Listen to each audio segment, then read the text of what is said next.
Figure it out. Hello, this is Adam Koralik from Figured Out Productions. The following video is a video of some kind, and I hope you enjoy it. Hey guys, it's Adam here. Excuse the haphazard nature of this production, this particular video. So I am actually down in a city called Valparaiso or Valparaiso. I think it's Valparaiso, Indiana.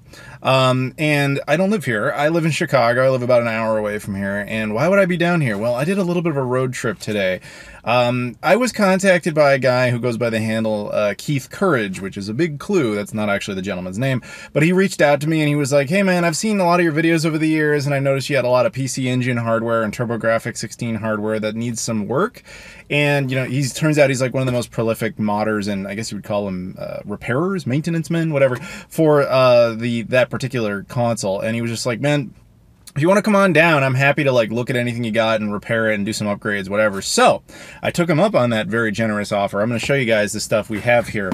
First, we have two of these. This is a Japanese PC Engine CD. This is just the CD unit. I have two of these that both suffer the same problem. They power up, but they don't read discs. So he's like, yeah, I can fix that, no problem.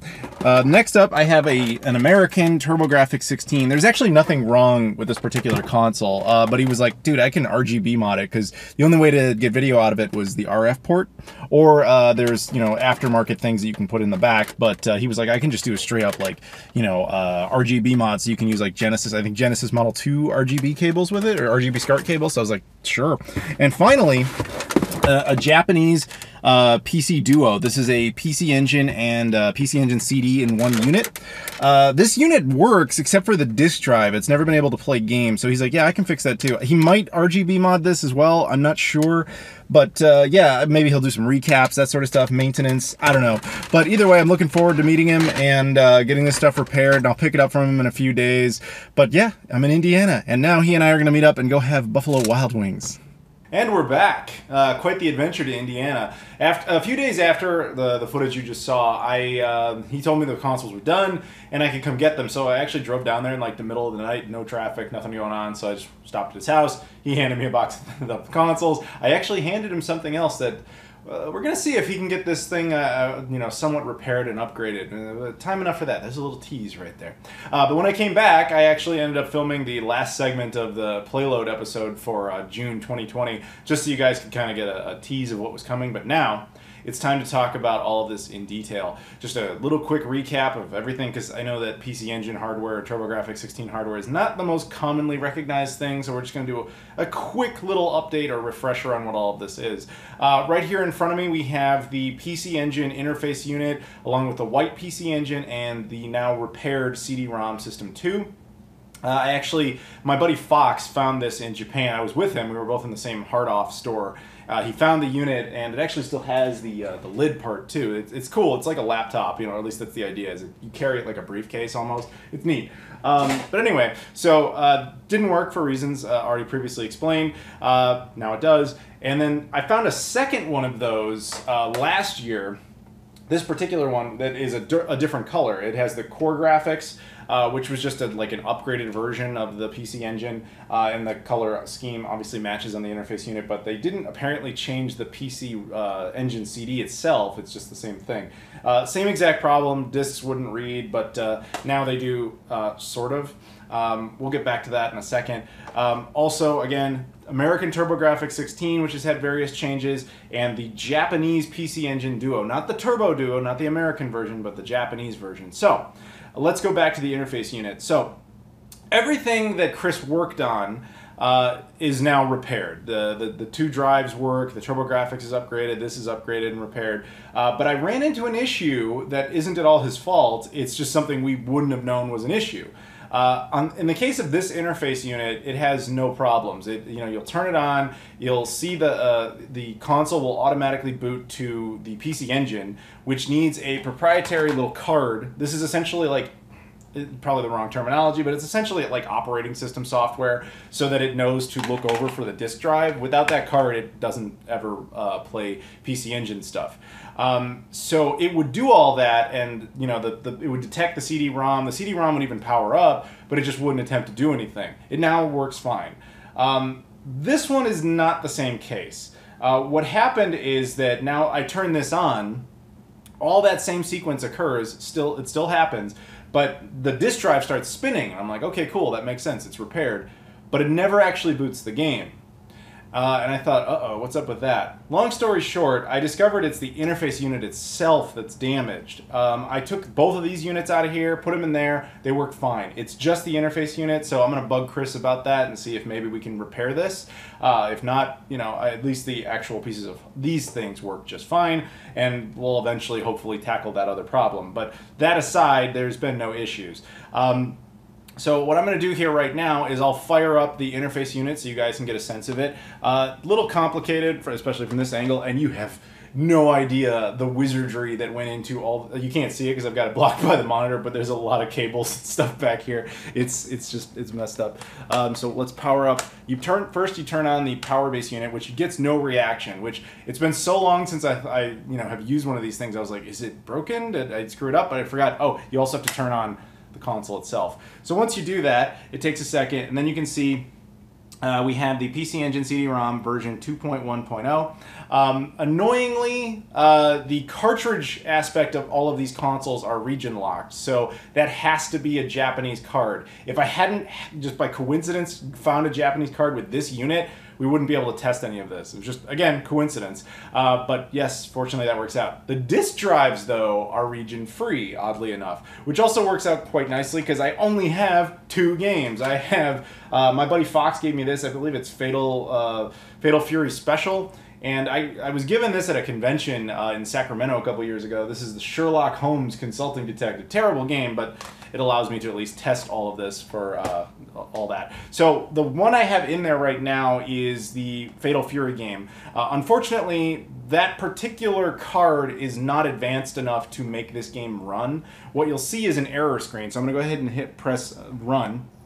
And it'll boot up, but all it'll basically say is it'll play this. It has a little image of Terry Bogard crying, and then in Japanese, in Japanese below, I'm pretty sure all that's basically saying is like, your system card isn't quite advanced enough. Annoyingly, there was a lot of versions of that system card, and you need the bigger and better ones to eventually get that to work. I don't think it's possible to use an EverDrive to replicate that. I'm not totally sure, but I'll tinker with that later. But either way, the point is the disk drive itself does work.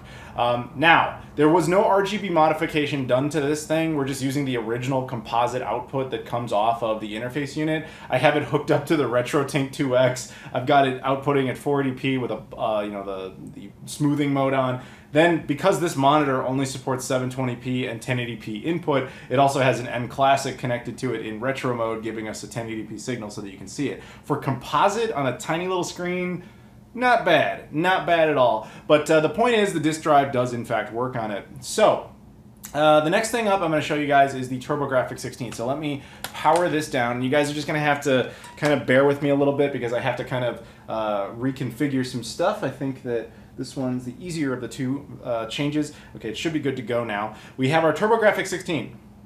2 modifications were done to this.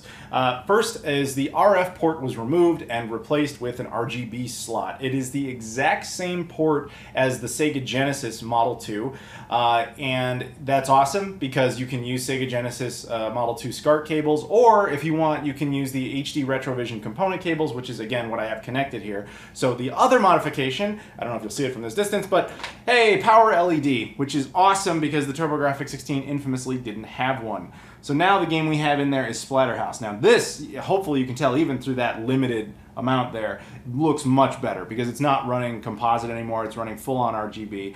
Down the road, I'm going to do a video specifically about RGB with the PC Engine and all that stuff and just kind of comparing the differences. If you don't want to modify your console, provided you just have like one of the core graphics or even just the TurboGrafx 16, there are external devices you can stick on the expansion port, like the AV engine block, which I did a video on, that will allow you to get RGB access, which I do want to apologize a little bit for that video. I got a lot of bad information about it before I made the video, and I got a lot of crap for it afterwards because I was under the impression that the TurboGrafx 16 had all the RGB capabilities in it and that thing was just allowing it to output, whereas it turns out it doesn't, and that thing was more or less generating the RGB signal. So I was misinformed and I apologize. But anyway, don't have to deal with that problem anymore because now I have a native RGB output and a cool power LED. And Splatterhouse, always my favorite game to go to on the TurboGrafx 16. But as you can see, it runs just fine. I'm not going to go any further than this just because I don't want the noise to start interfering in the video. But now let's focus on the PC Duo. So let me turn this off, and you'll have to forgive me for 1 second because I have to kind of do a hot swap here.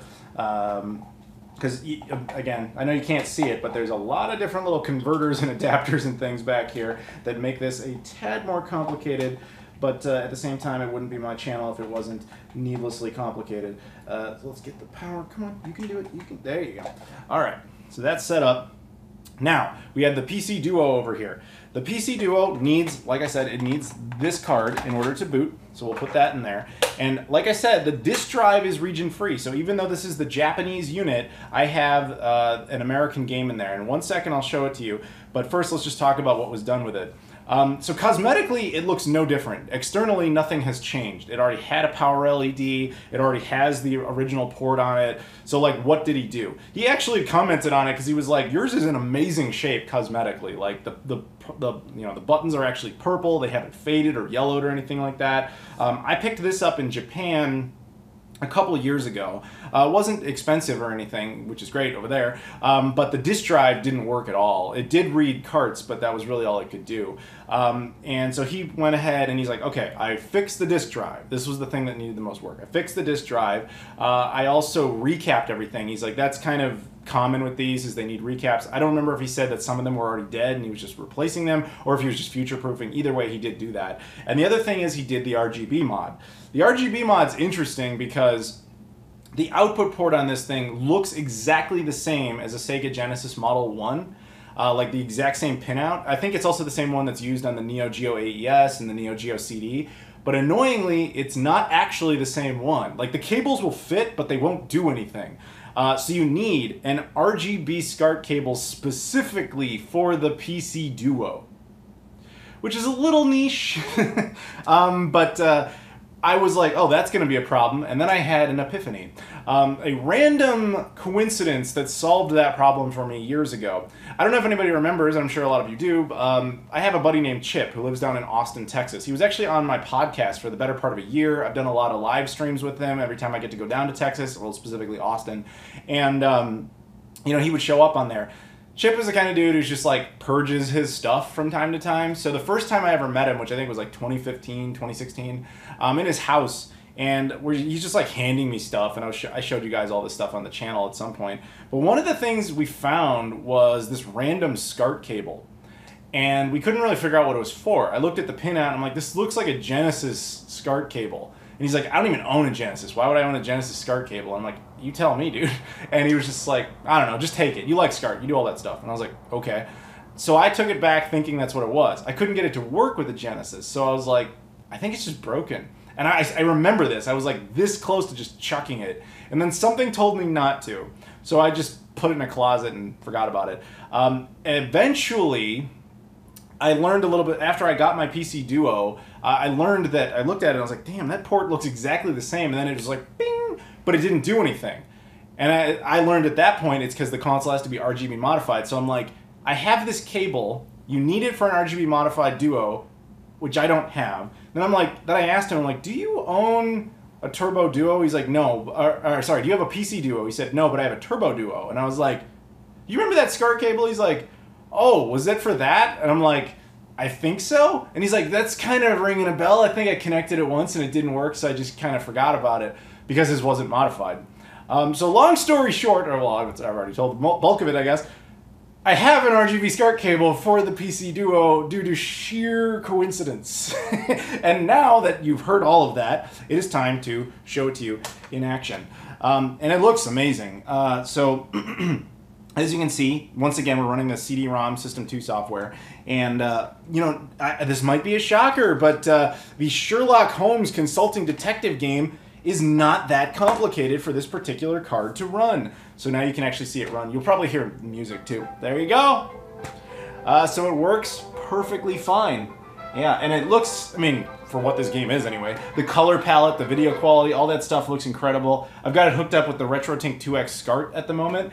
But yeah, it looks fantastic. And The only thing that, that's kind of interesting that I want to note that Chris also pointed out was that between the two PC Engine CDs, he's like, it's kind of funny. One of them looked really nice cosmetically, like it basically was perfect condition.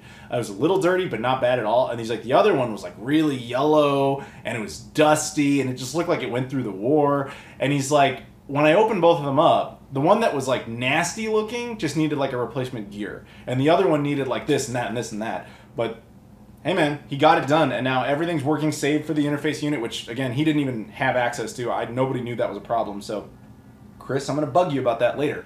But yeah, so there you go. Got all this stuff running. If you are into the PC Engine or the TurboGrafx 16 and you need repairs, which is incredibly common with the interface unit, by all means, I'll put Chris's information in the description. You can contact him. And full disclosure, like, he didn't ask me to do that. I'm doing that on my own. I think he deserves additional business if anybody out there wants to get their PC Engine or TurboGrafx 16 stuff fixed, because as you can tell, it all works, except for an issue that had nothing to do with him.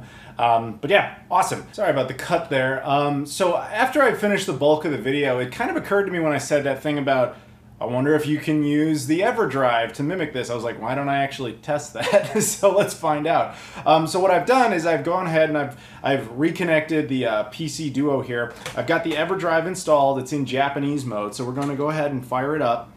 And what I've done is I've gone ahead and I've downloaded I've created a folder called CD System, and inside you have two BIOS. One is the American one, one's the Japanese one. Honestly, it makes no difference which, so I'll just go ahead and put it in the Japanese one because that was what was already highlighted.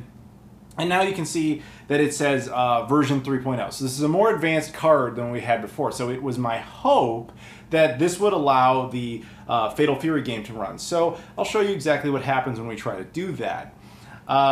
Which, you know, it's the same exact thing. So it turns out there is a reason for this that I'm sure a lot of you guys knew, and it was a little frustrating because you're like, I already know the answer. Why are you delaying on this? I didn't know until just now. So on the plus side, I now have access to a more advanced version of that card for certain games that require it. The negative side, though, is this particular game is what is called a arcade CD-ROM. And it requires one of two types of cards, either the Arcade Card Duo or the Arcade Card Pro. And neither is really downloadable because essentially what they are is RAM. You can't, it's like literally trying to download RAM. You can't do it. So you need these actual cards. Now it's possible that there is a version of the EverDrive that has this capability built into it. This is like the first version of the EverDrive for the PC Engine / TurboGrafx 16, so it doesn't have that support. Maybe, like I said, there's a newer version that does, but my particular setup, I have to just watch Terry cry because there's no other alternative at the moment. But yeah, regardless, I thought you guys would find that interesting, and it is good to know that if I do get more advanced CD-ROM games, that I'm not limited by just this card anymore. So very cool. Thank you again to Chris for making all this possible. Thank you guys very much for watching. If you could please like, comment, and subscribe, I appreciate that. Check out all the social media stuff in the description, and I'll see you all later.